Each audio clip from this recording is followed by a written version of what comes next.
নমস্কার বন্ধুরা, নিয়ে আসলাম এঁচোড়ের রেসিপি। দেখেন আমি এঁচোড় কীভাবে রান্না করি। প্রথমে এঁচোড় ছোটো ছোটো দুটো নিয়ে নিলাম, নিয়ে এইগুলোকে একদম পাতলা পাতলা করে কেটে নিলাম, কেটে চুনের মধ্যে ভিজিয়ে রেখে দিলাম কিছুক্ষণ। তারপর এঁচোড়ের কষগুলো বের হওয়ার পর পরিষ্কার জলে উঠিয়ে নিলাম। আমি এঁচোড় বয়েল করি না, বয়েল করলে বুঝি এঁচোড়ের টেস্টটা চলে গিয়েছে, তাই আমি বয়েল করি নাই। আর এখানে রেডি করে রেখেছি টমেটো, আলু, পেঁয়াজ, তেজপাতা সব রেডি করে রেখে দিয়েছি।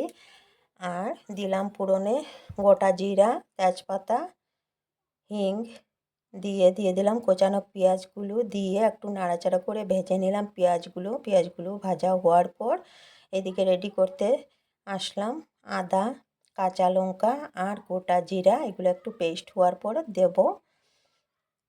পেঁয়াজ, রসুন, এলাচ, তেজপাতা এগুলো একটু পরে দেব। এগুলো পেস্ট হতে একটু সময় লাগে, তাই এগুলো একটু করে নিলাম পেস্ট। তারপর এখন দিয়ে দেব তেজপাতা, রসুন, পেঁয়াজ, গোটা এলাচ দিয়ে পেস্ট করে পেস্টগুলো দিয়ে দেব।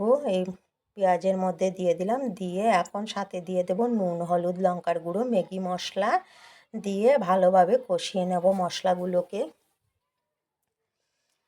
মশলাগুলো ভালো করে একদম যতক্ষণ না কাঁচা গন্ধ যাচ্ছে মশলা, ততক্ষণ আমি ভালো করে কষতে থাকবো। আর ভালো করে কিছুটা কষানো হওয়ার পর দিয়ে দিলাম আলু কেটে রাখা, আর দিলাম টমেটো, দিয়ে আরও কিছুক্ষণ ভাজবো। এটা আরও একটু সময় ভেজে নেবার পর এখন দিয়ে দেবো আমি কেটে রাখা এঁচোড়গুলো আমি এইভাবে পাতলা পাতলা করে কেটেছি। এঁচোড়টা একদম ছোট ছিল তো, তাই ছোট এঁচোড়গুলো বয়েল হতে একটু সময় লাগে। বাচ্চারা নিয়ে আসছে, এগুলো তো জানে না ওরা।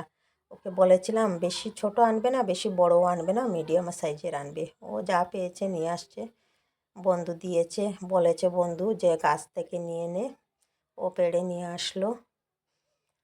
অনেকক্ষণ এগুলা মশলাগুলো কষানোর পর দিয়ে দিলাম এঁচোড়গুলো, দিয়ে অনেকক্ষণ কষিয়ে নিলাম। অনেকক্ষণ কষিয়ে এগুলা ঢেকে ঢেকে ভালো করে কষিয়ে নিলাম, কেননা না ডাকলে এটা বয়েল হতে অনেক সময় লাগবে, তাই এটা স্টিম কমিয়ে এটাকে ভালো করে কষিয়ে নিলাম। ভালো করে কষানো হওয়ার পর দিয়ে দেবো এটাতে গরম জল বসিয়ে দিয়েছি আমি। আর দেখেন হয়ে গিয়েছে কষানো। তারপর দিলাম গরম জল, দিয়ে ভালো করে ফুটতে দিলাম, ঢেকে রেখে দিলাম। এটা 15-20 মিনিটের মতন ফুটতে দিলাম, তারপর বয়েল হয়ে গিয়েছে। আর দিলাম এখন গরম মশলা দিয়ে নাড়াচাড়া করে আর একটু সময় ফুটিয়ে নিলাম ভালো করে। হয়ে গিয়েছে আমার এঁচোড়ের রেসিপি। কেমন হলো দেখেন বন্ধুরা, কালারটা খুব সুন্দর এসেছে। আর কেমন হলো রেসিপিটা বলবেন। বাই।